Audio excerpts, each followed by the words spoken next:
So, gagawa ko ngayon ng lalagay ko sa aking lumpia wrapper. Ito, tokwa.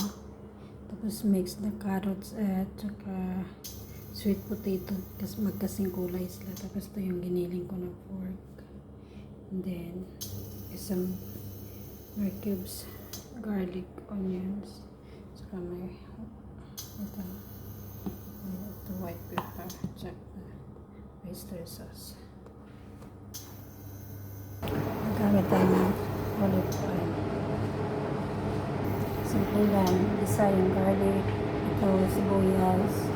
Sunod giniling. Ito. Tapos lagyan ng mga ganyan. Saka mamaya ibabalot. Pero siya guys. Okay. Giniling.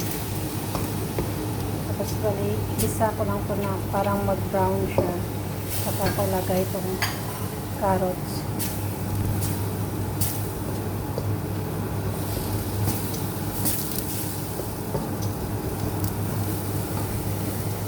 Saka lagay ko ng carrots saka okwa.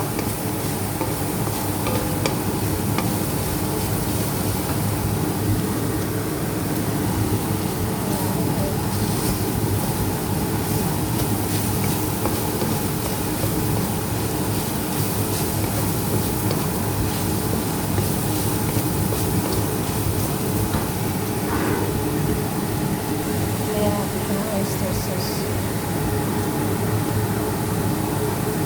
Para malapit oyster sauce.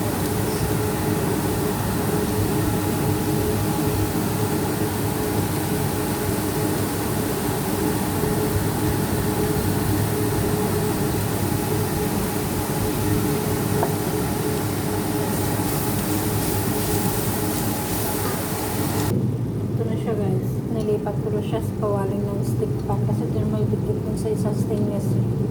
Kaya ito masarap siya. Pero gusto ko palamutin.